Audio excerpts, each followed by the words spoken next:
사람은 누구나 버티는 시기가 있습니다. 삶이란 게 늘 계획대로 흘러가진 않으니까요. 어느 날은 빚독촉 전화에 눈을 뜨고 어느 날은 아이의 발열에 허둥지둥 병원으로 달려갑니다. 그 모든 날을 감당하는 이름, 우리는 그걸 엄마라고 부릅니다. 나는 그 엄마 중 하나였습니다. 혼자 아이를 키우며 엄마의 병간호까지 도맡고 있는 40대 싱글맘. 아침엔 도시락을 싸고 낮엔 식당 뒷정리를 하고 밤엔 가사 도우미 일로 하루를 마무리했습니다. 내게 필요한 건 그저 지속 가능한 삶이었습니다. 그래서 인터넷 구인 사이트를 습관처럼 뒤지던 어느 날 내 눈에 띈 건 한 줄의 공고였습니다. 고급 주택 제공, 고급 식사 제공, 미 유학 교수 출신 사업가 급여 최상급 드림. 이상했습니다. 그 화려한 문장 속에 이상할 만큼 강하게 적혀있던 한 줄. 젊은 여성 가능, 그리고 그 아래. 나이, 학력, 외모 사진 보내주세요.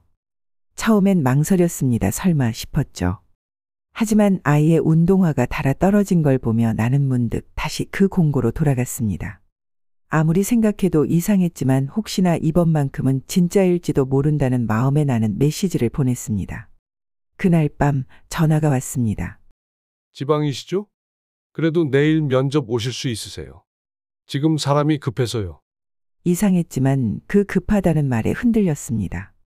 나는 가방 하나를 챙기고 서울로 향했습니다. 버스 창밖으로 쏟아지던 봄비를 보며 생각했습니다. 혹시 이번엔 좀 나아질 수 있을까? 그냥 일만 하면 되는 자리일까? 나는 그날을 잊지 못합니다. 서울에 도착해 택시에서 내려본 그곳. 내가 상상했던 고급 주택이 아니었습니다. 깨진 외벽, 담쟁이 덩굴 아래 쌓인 쓰레기 봉투, 그리고 지하로 내려가는 녹슨 철문. 나는 문득 걸음을 멈췄습니다. 하지만 전화를 받자마자 그 사람은 나를 손짓으로 불렀습니다. 80대 남성이었습니다. 정장 바지에 셔츠를 입고 있었지만 그 눈빛은 면접관이 아닌 누군가의 소비자 같았습니다. 나는 그를 따라 지하 계단을 내려갔습니다. 내가 처음으로 알게 된 사실은 그 고급 주택이란 말 뒤에 진짜 공간이 아니라 그 사람만의 기준이 담겨 있었다는 것입니다. 지하방엔 곰팡이 냄새가 진동했고 침대라기엔 낡아빠진 소파 한 개, 그리고 창문조차 없는 공간이었습니다. 그는 앉자마자 말했습니다. 여권 있으시죠? 주민등록증도요. 면허증까지 주시겠어요? 요즘 이상한 사람들 많아서요. 나는 당황했지만 아이 생각에 그저 고개를 끄덕였습니다. 그날 이후 나는 깨달았습니다. 그가 찾던 건 도우미가 아니라 상대였다는 것을. 그리고 그가 건넨 마지막 제안. 가사 일은 이제 그만두시고요. 제가 매달 1,000만 원 드릴게요. 관계만 해주시면 됩니다. 그 말이 내 귀에 들어왔을 때 나는 잠시 모든 세상이 멈춘 듯 했습니다. 나는 그 순간에도 이게 정말 현실인가라는 생각을 했습니다. 그리고 나는 말없이 그 집을 나왔습니다. 그 문을 나설 땐 비가 오지 않았습니다. 하지만 이상하게도 내 눈에선 그날따라 비처럼 눈물이 흘렀습니다. 나는 이 이야기를 말하지 않으면 안 될 것 같았습니다. 누군가 또 그 문을 두드리기 전에. 그래서 나는 오늘 이 이야기를 전하려 합니다. 그 어떤 단어보다 더 큰 무게를 가진 그 문장의 진실을 말해보려 합니다. 사람은 누구나 버티는 시기가 있습니다. 삶이란 게 늘 계획대로 흘러가진 않으니까요. 어느 날은 빚독촉 전화에 눈을 뜨고 어느 날은 아이의 발열에 허둥지둥 병원으로 달려갑니다. 그 모든 날을 감당하는 이름. 우리는 그걸 엄마라고 부릅니다. 나는 그 엄마 중 하나였습니다. 혼자 아이를 키우며 엄마의 병간호까지 도맡고 있는 40대 싱글맘. 아침엔 도시락을 싸고 낮엔 식당 뒷정리를 하고 밤엔 가사 도우미 일로 하루를 마무리했습니다. 내게 필요한 건 그저 지속 가능한 삶이었습니다. 그래서 인터넷 구인 사이트를 습관처럼 뒤지던 어느 날 내 눈에 띈 건 한 줄의 공고였습니다. 고급 주택 제공, 고급 식사 제공, 미 유학 교수 출신 사업가 급여 최상급 드림. 이상했습니다. 그 화려한 문장 속에 이상할 만큼 강하게 적혀있던 한 줄. 젊은 여성 가능, 그리고 그 아래. 나이, 학력, 외모 사진 보내주세요.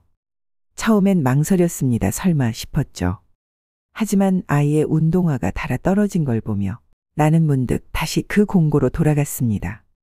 아무리 생각해도 이상했지만 혹시나 이번만큼은 진짜일지도 모른다는 마음에 나는 메시지를 보냈습니다. 그날 밤 전화가 왔습니다. 지방이시죠? 그래도 내일 면접 오실 수 있으세요. 지금 사람이 급해서요. 이상했지만 그 급하다는 말에 흔들렸습니다. 나는 가방 하나를 챙기고 서울로 향했습니다. 버스 창밖으로 쏟아지던 봄비를 보며 생각했습니다. 혹시 이번엔 좀 나아질 수 있을까? 그냥 일만 하면 되는 자리일까? 나는 그날을 잊지 못합니다. 서울에 도착해 택시에서 내려본 그곳. 내가 상상했던 고급 주택이 아니었습니다. 깨진 외벽, 담쟁이 덩굴 아래 쌓인 쓰레기 봉투, 그리고 지하로 내려가는 녹슨 철문. 나는 문득 걸음을 멈췄습니다. 하지만 전화를 받자마자 그 사람은 나를 손짓으로 불렀습니다. 80대 남성이었습니다. 정장 바지에 셔츠를 입고 있었지만 그 눈빛은 면접관이 아닌 누군가의 소비자 같았습니다. 나는 그를 따라 지하 계단을 내려갔습니다. 내가 처음으로 알게 된 사실은 그 고급 주택이란 말 뒤에 진짜 공간이 아니라 그 사람만의 기준이 담겨 있었다는 것입니다. 지하방엔 곰팡이 냄새가 진동했고 침대라기엔 낡아빠진 소파 한 개, 그리고 창문조차 없는 공간이었습니다. 그는 앉자마자 말했습니다. 여권 있으시죠? 주민등록증도요. 면허증까지 주시겠어요? 요즘 이상한 사람들 많아서요. 나는 당황했지만 아이 생각에 그저 고개를 끄덕였습니다. 그날 이후 나는 깨달았습니다. 그가 찾던 건 도우미가 아니라 상대였다는 것을. 그리고 그가 건넨 마지막 제안. 가사일은 이제 그만두시고요. 제가 매달 1,000만 원 드릴게요. 관계만 해주시면 됩니다. 그 말이 내 귀에 들어왔을 때 나는 잠시 모든 세상이 멈춘 듯 했습니다. 나는 그 순간에도 이게 정말 현실인가라는 생각을 했습니다. 그리고 나는 말없이 그 집을 나왔습니다. 그 문을 나설 땐 비가 오지 않았습니다. 하지만 이상하게도 내 눈에선 그날따라 비처럼 눈물이 흘렀습니다. 나는 이 이야기를 말하지 않으면 안 될 것 같았습니다. 누군가 또 그 문을 두드리기 전에. 그래서 나는 오늘 전하려 합니다. 서울에 도착해 택시에서 내려다본 풍경은 낯설고 서늘했습니다. 공고에 적혀있던 고급 주택이라는 말이 무색하게. 그 집은 오래된 시멘트 외벽에 녹이 쓴 철문, 그리고 지하로 이어진 계단이 전부였습니다. 나는 문 앞에서 망설였습니다. 하지만 그 순간 전화기 너머 목소리의 주인이 직접 문을 열고 나왔습니다. 80대 중반쯤 되어 보이는 남자 셔츠 깃을 올리고 있었지만 단정하다고 말하긴 어려웠습니다. 그의 눈빛은 면접을 보려는 이의 눈이 아니었습니다. 어딘가 날카롭고 묘하게 계산적이었습니다. 아, 오셨군요. 그는 나를 지하로 안내했습니다. 나는 그가 열어주는 문 안으로 들어갔습니다. 그 공간은 집이라기보단 방치된 방처럼 보였습니다. 곰팡이 냄새, 눅눅한 공기, 침대는 없고 낡은 소파 하나가 구석에 놓여 있었습니다. 그는 의자에 앉으며 말했습니다. 신분증 3개 다 있으시죠? 요즘 이상한 사람들 많아서요. 여권, 주민등록증, 운전면허증이요. 나는 어리둥절했습니다. 왜 이 모든 걸? 하지만 아이 얼굴이 떠올랐고 이걸 놓치면 당장 다음 주 월세가 막막하다는 생각에 서류를 꺼냈습니다. 그는 내 신분증을 훑어보며 이름과 나이, 가족관계를 체크하듯 물었습니다. 그리고는 말했습니다. 혼자세요? 아이는 몇 살이죠? 그래요. 그럼 어느 정도 경험도 있으시겠네. 그 순간 무언가가 어긋나 있다는 걸 느꼈습니다. 그의 말투는 면접이 아니었습니다. 채용이 아니라 선택이었습니다. 그는 슬그머니 말을 바꿨습니다. 사실 내가 예전에 미국에서 교수했어요. 서울에 건물도 있고 20대 여자랑도 사귀어 봤고요. 그 말이 왜 필요한지 나는 알 수 없었습니다. 그리고 이어진 말. 가사일은 그만두고요. 내가 1,000만 원씩 줄게요. 대신 함께 살아주는 거예요. 여자로서요. 나는 얼어붙었습니다. 그가 지금 하는 말이 진짜인지 아니면 내가 무언가를 오해한 건지 한순간에 구분할 수 없었습니다. 내가 다 책임질게요. 빚도 갚아줄 수 있어요. 그 순간 나는 자리에서 일어섰습니다. 가방을 들고 그 방을 조용히 나왔습니다. 그는 뒤에서 말했습니다. 지금은 부담되실 수 있죠. 그냥 제안입니다. 괜찮으시면 다시 연락 주세요. 나는 말없이 문을 닫고 그 집을, 그 계단을, 그 거리를 걸어 나왔습니다. 발끝이 떨렸고 하늘은 잿빛이었고 봄비가 조금씩 내리기 시작했습니다. 나는 그렇게 한 번 더 세상의 어두운 구석을 마주한 채 다시 일상으로 돌아갈 수밖에 없었습니다. 며칠 뒤 다시 연락이 왔습니다. 문자 한 통, 단 한 줄. 그날 이야기 생각해 보셨어요? 나는 손을 떨며 문자창을 껐습니다. 하지만 며칠 뒤 또 다른 번호로 전화가 왔습니다. 그 사람이었습니다. 왜 대답이 없으세요? 여러분들도 현실적으로 다 아시잖아요. 제가 말한 조건, 나쁘지 않은 제안입니다.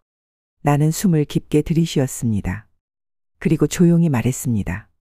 그건 제안이 아니라 요구입니다. 사람을 조건으로 평가하지 마세요. 하지만 그는 웃기만 했습니다. 요즘 세상에 그 정도는 흔한 일이에요. 괜히 고상한 척하지 마세요. 그 말이 내 안의 마지막 끈을 끊었습니다. 나는 메시지 하나를 남기고 그 번호를 차단했습니다. 저는 일자리를 원했지. 몸을 파는 계약은 원하지 않았습니다.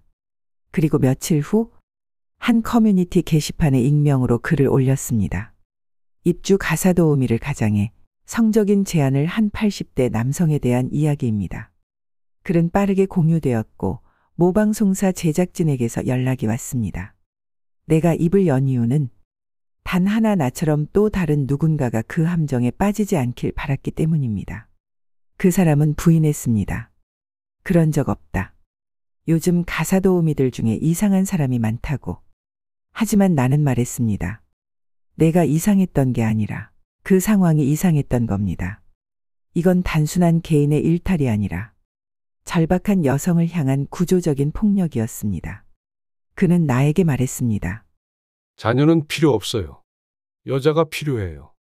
그 순간 나는 그가 찾는 것이 돌봄이 아닌 소유라는 걸 깨달았습니다.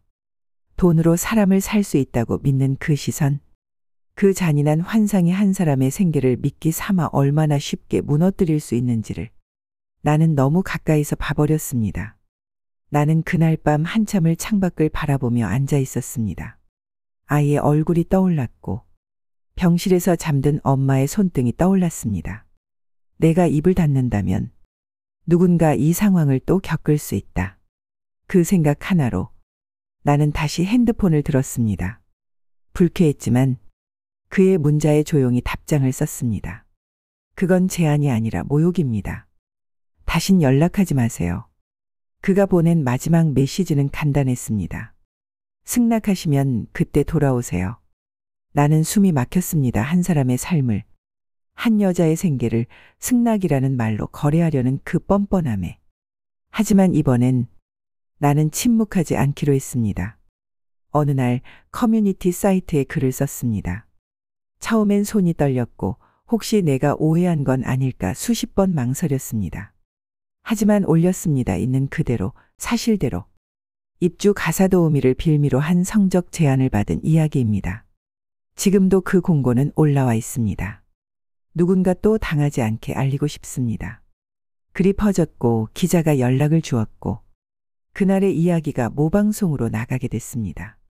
나는 혹시나 두려워 익명으로 얼굴 없이 출연했습니다. 그는 부인했습니다. 그런 일 없었다. 요즘 가사 도우미들 중에도 이상한 사람 많다고. 하지만 나는 말했습니다. 그런 말 하나하나가 피해자를 더 숨게 만들고 또 다른 피해자를 만들 수 있습니다. 침묵은 가해자를 안심시키고 피해자를 더 외롭게 만듭니다. 그래서 나는 말해야 했습니다. 이건 사적인 오해가 아니라 공적인 경고였다고 생각합니다. 그 일은 결국 처벌되지 않았습니다. 형사상 문제로 보기 어렵다고 했습니다. 명확한 강제성이나 물리적 접촉이 없었다는 이유였습니다. 그냥 제안이었잖아요. 그 한 문장이 내가 느낀 모욕과 두려움을 지워버렸습니다. 그 사람은 여전히 당당합니다. 그런 의도 아니었다고, 오해였다고 말합니다. 하지만 이 사회는 의도보다 맥락을 더 들여다봐야 한다고 생각합니다. 힘의 격차, 경제의 격차, 나이의 격차.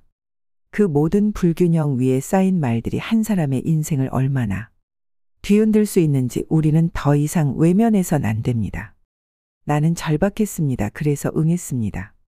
그 사람은 그 절박함을 기회로 삼았습니다. 그게 이 사회가 가장 먼저 바꿔야 할 부분입니다. 노골적이지 않으면 괜찮다는 분위기. 성희롱까지는 아니니까 넘어가자는 기준. 그 틈에서 가장 먼저 상처받는 사람은 늘 약자의 자리에서 일하려는 사람들입니다. 누군가는 말합니다.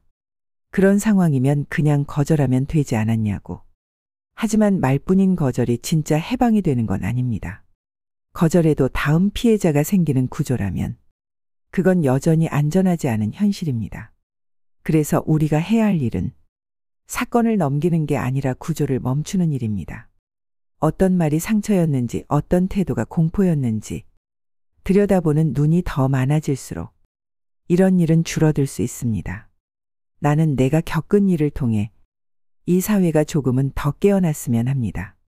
입을 막는 사회가 아니라 귀를 여는 사회이길 바랍니다. 이 사건은 단지 한 사람의 고통이 아닙니다. 누군가의 선 넘는 말이 누군가에겐 인생의 균형을 무너뜨릴 수 있다는 걸 보여주는 현실입니다. 우리는 말해야 합니다. 이런 일이 있었고 지금도 있을 수 있고 다시는 일어나지 않아야 한다고 생각합니다. 지금 이 순간에도 구인 공고를 뒤적이며 생계를 고민하는 이들이 있습니다. 그들이 조건이 아니라 존재로 존중받는 사회가 되어야 합니다. 돈보다, 나이보다, 상황보다 먼저 사람을 봐야 합니다. 이 이야기가 마음에 닿았다면 구독과 좋아요로 함께 해주세요. 당신의 댓글은 누군가에게 가장 큰 용기가 됩니다. 여기까지 시청해주신 여러분 감사합니다.